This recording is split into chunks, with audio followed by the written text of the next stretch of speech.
क्यों पाकिस्तान और दुनिया भर के मुसलमानों के बच्चों में कंजेनिटल एनोमलीज, फिजिकल और मेंटल डिसेबिलिटीज देखने को मिल रही हैं? क्या इसका रीजन कोई इस्लामिक प्रैक्टिस है या फिर कुछ और? क्या ये सेम सिचुएशन इंडिया में भी है, और अगर है तो क्या सिर्फ मुस्लिम कम्युनिटी में ये चीज देखी जा रही है या हिंदू भी इससे इम्पैक्ट हो रहे हैं? Hello and welcome to our channel just telling you. आज हम बात करेंगे कंसेंगुइनस मैरिजेस की। ये होती क्या है, इनके रीजंस क्या है, इम्पैक्ट क्या है और रेजोल्यूशंस क्या हो सकते हैं। अगर आपको कंसेंगुइनस मैरिजेस नहीं पता तो मैं आपको सिंप्लीफाई कर दूं। ये मैरिजेस होती हैं एक ही ब्लड लाइन के अंदर जहां पर लोग सेम जीन पूल शेयर करते हैं। और सिंप्लीफाई करें, जैसे भाई बहन की शादी, फर्स्ट कजन जो आपके चाचा या बुआ के बच्चे हैं उनके साथ शादी, सेकंड कजन आपके मामा और मासी के बच्चों के साथ शादी, चाचा भतीजी की शादी या मामा भांजी की शादी, जिन्हें हम आम भाषा में कहते हैं कजन मैरिजेस। और कजन मैरिजेस का सुन के ही सबसे पहले आती है मुस्लिम कम्युनिटी हमारे दिमाग में। लेकिन आपको जान के हैरानी होगी कि साउथ इंडिया के जो द्रविड़ हिंदूज हैं वो भी इस प्रैक्टिस को फॉलो करते हैं। इसके अलावा पारसी कम्युनिटीज में भी कजन मैरिजेस एक बहुत ज्यादा कॉमन चीज है। अब अगर हम बात करें पाकिस्तान की, तो टोटल शादियों में से 64% मैरिजेस वो होती हैं जिसमें दोनों लोग सेम ब्लड लाइन शेयर करते हैं, और इनसे जो बच्चे होते हैं उन्हें इनब्रेड कहा जाता है। अब मैं आपको इनब्रीडिंग का भी कॉन्सेप्ट समझा देती हूँ। इनब्रीडिंग वो होती है जहां पर मेल और फीमेल जिनके सेक्सुअल रिलेशनशिप्स बनते हैं वो दोनों सेम ही ब्लड लाइन से हों। The question over here is कि हम ये सब डिस्कस क्यों कर रहे हैं। उसका आंसर है कि इनब्रीडिंग से पैदा हुए बच्चों का इम्यून सिस्टम बहुत वीक होता है। जेनेटिकल डिसऑर्डर्स के उनमें 85% चांसेस ज्यादा होते हैं। उसके अलावा इंटेलेक्चुअल डिसेबिलिटीज, फिजिकल डिसेबिलिटीज भी उनमें बहुत ज्यादा होती हैं। बहुत बार ये बच्चे ब्लाइंड पैदा होते हैं या डेफ होते हैं या डम होते हैं।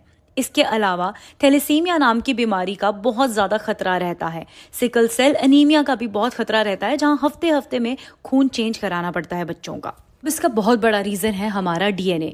हमारे डीएनए में या तो रिसेसिव जीन्स होते हैं या फिर डोमिनेंट, जहां पर डोमिनेंट हमेशा ओवर रूल करते हैं रिसेसिव जीन्स को। अब यहाँ पर अगर हम लोग अपने कजन से या अपनी ब्लड लाइन में शादी कर लेते हैं तो हो सकता है कि हमें सेम जीन्स ही मिले। लेकिन अगर आप अपनी फैमिली से बाहर शादी करते हैं तो 2 कॉपीज ऑफ जीन्स आपके पास आते हैं, जिसमें से एक बैकअप का काम करता है। अगर दूसरे पार्टनर में कोई भी इशू हो तो ये जीन्स उसे ओवर रूल करके बच्चे को बिल्कुल स्वस्थ पैदा करता है।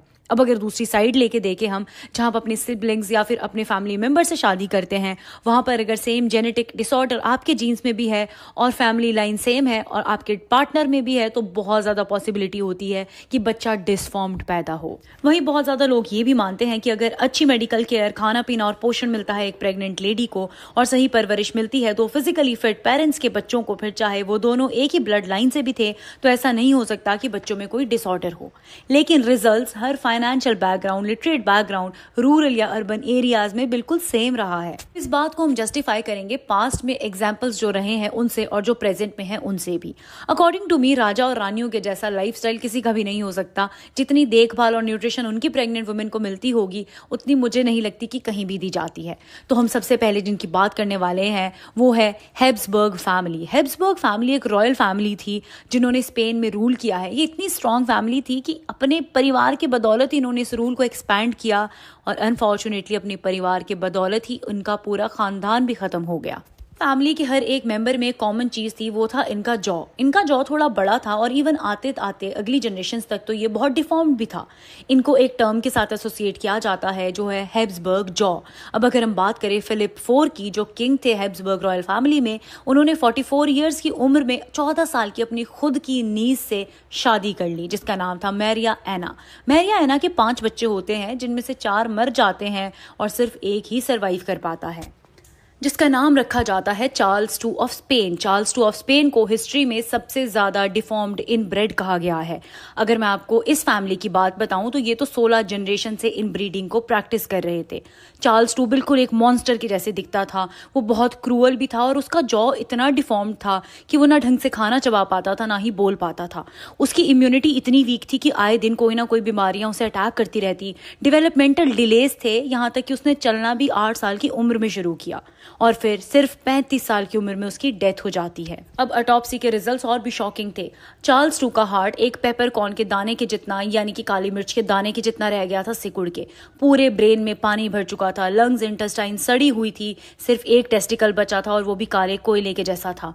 यहाँ पर उनके पूरे शरीर में एक भी खून की बूंद नहीं थी और ये भी कहा जाता है कि वो इंपॉर्टेंट थे, शायद इसी वजह से उन्होंने किसी से शादी भी नहीं की थी। और ऐसे होता है हैब्सबर्ग रॉयल फैमिली का दुखद अंत कि उनका लास्ट वारिस भी बिना किसी अगले वारिस को दिए इन ब्रीडिंग की वजह से मर जाता है। नेक्स्ट एग्जाम्पल है तुतनखामुन का। ये एक इजिप्शियन किंग थे जो सिर्फ 19 साल की उम्र में मर जाते हैं। फिर 2022 में जब इनका मकबरा मिलता है तो ये पता लगता है कि ये भी 2 कजन मेटिंग का रिजल्ट थे, मतलब ये भी इनब्रेड थे। इनकी छाती बाहर थी, कर्व्ड स्पाइन थी, लेफ्ट लेग में प्रॉब्लम थी और सर की शेप भी अजीब थी। उसके अलावा इन्हें भी बहुत ज्यादा बीमारियां इजीली अटैक करती थी। अब ये एग्जाम्पल तो इस्लाम से थे भी नहीं, तो फिर यहाँ पर क्यों या तो एंडोगैमी प्रैक्टिस हो रही थी या कंसैंग्यूनियस मैरिजेस हो रही थी।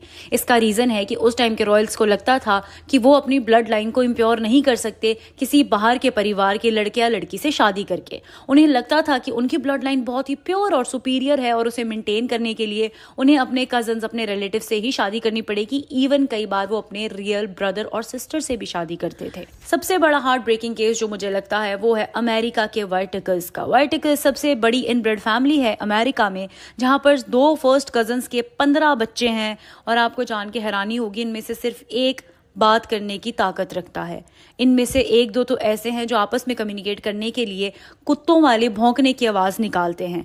लेकिन अगर आप इनकी कभी वीडियो देखेंगे तो आपको लगेगा कि ये सोसाइटी के लिए हार्म नहीं है, दे आर वेरी नाइस। बस बात इतनी है कि इनका दिमाग प्रॉपरली डेवलप नहीं हो पाया है और इन्हें फिजिकल कंडीशंस भी बहुत ज़्यादा हैं।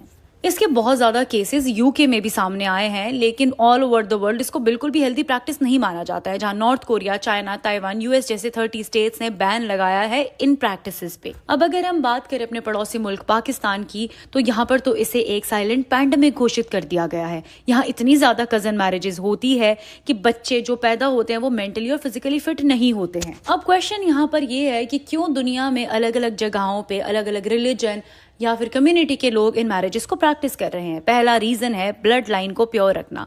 बहुत लोग ये मानते हैं कि अलग कंट्री, अलग रिलीजन, अलग कम्युनिटी के लोगों के साथ शादी करके वो अपनी ब्लड लाइन को इम्प्योर नहीं करना चाहते, जिसे साइंस ने तो क्लियरली कंडेम कर दिया है। नेक्स्ट है मनी एंड पावर। लोग समझते हैं कि अगर वो अपनी ही फैमिली में शादी करेंगे तो उनका मनी और पावर डिस्ट्रीब्यूट नहीं होगा, वो उनकी फैमिली में ही रहेगा। चलिए, इसे मैं फिर भी कई हद तक जस्टिफाइड मान लेती हूँ। थर्ड है फैमिली टाइज और फैमिली बॉन्ड्स को स्ट्रॉन्ग करना, जो मेरे अकॉर्डिंग अगेन बिल्कुल ही नल एंड वॉइड पॉइंट है। क्योंकि जब आप अपने परिवार के अंदर ही शादी करते हो तो ऐसे में आप डोमेस्टिक वायलेंस के केसेस को भी बिल्कुल हाईलाइट नहीं करते हो, बल्कि परिवार के रिश्ते बचाने के लिए मार, डोमेस्टिक वायलेंस और सारा का सारा टॉर्चर सहते हो। उसके अलावा कई बार ये पेरेंट्स के प्रेशर में आकर शादियां होती हैं और बहुत बार लोगों का ब्लाइंड बिलीफ है अपने प्रैक्टिसेस और रिलीजन पे भी, ये भी इसका बहुत बड़ा रीज़न है। इसके अलावा लोग जिन्हें फॉलो करते हैं आज के सोशल मीडिया के टाइम में वो है ईदर पॉलिटिकल पर्सन्स, सेलिब्रिटीज़ या वेल्दी फैमिलीज़। और जितने भी लोग हैं हाई क्लास सोसाइटी के पाकिस्तान में, वो अपनी वेल्थ और अपनी पावर को प्रोटेक्ट करने के लिए अपने परिवारों में ही शादी करते हैं और ये बहुत बड़ा एग्जाम्पल हो जाता है लोगों को फॉलो करने के लिए। पाकिस्तान का एक ड्रामा है सुनो चंदा, जहां पर ये दिखाया गया है कि कैसे बड़ों के डिसीजन की वजह से कजन मैरिज होती है, लेकिन बाद में उसे ग्लोरीफाई किया गया है उनके रिश्ते को बहुत ही ज्यादा उम्दा दिखा के। ये भी एक बहुत बड़ी समस्या है स्पेशली पाकिस्तान में कि ये मैरिजेस बहुत ज्यादा जोर पकड़ रही हैं। वहीं पर अगर हम इंडिया की बात करें तो south Indian Dravida Hindu community में भी ये प्रैक्टिस बहुत ज़्यादा कॉमन है। लेकिन अगर हम नॉर्थ इंडिया की बात करें तो यहाँ माना जाता है कि 7 जनरेशन पिता की तरफ से, 5 जनरेशन माँ की तरफ से, जिसका पूरा डेटा पंचांग में होता है, उसे देखकर ही शादी की जाती है और उसे देखकर ही शादी होनी चाहिए। और अगर साइंटिफिकली भी हम माने तो ये बिल्कुल सही है। जो बात हमें सनातन धर्म ने सदियों पहले बता दी है उसे आज जाके साइंस प्रूव कर रही है। ऑल्दो अगर पाकिस्तान की भी बात की जाए तो लोगों में अवेयरनेस भी आ रही है कजन मैरिजेस के लिए। अगर लोगों को ज़्यादा अवेयर किया जाए तो हो सकता है कि वो इन प्रैक्टिसेस को, इन बिलीव्स को छोड़ दे और आगे बढ़े। जैसे भगत सिंह ने कहा था, man who stands for progress has to criticise, disbelieve and challenge old faith. वैसे ही शायद लोगों में अगर समझ आ जाए तो ये जो स्थिति है वो चेंज हो सकती है। So this was it everyone, ये थी वीडियो एंड आई होप आपको ये पसंद आई होगी। एंड हमारा कोई भी मकसद नहीं है किसी एक कम्युनिटी को टारगेट करना, दिस वॉज ओनली फैक्ट्स। और हमारे चैनल को please like, subscribe and share कीजिए। Thank you and take care.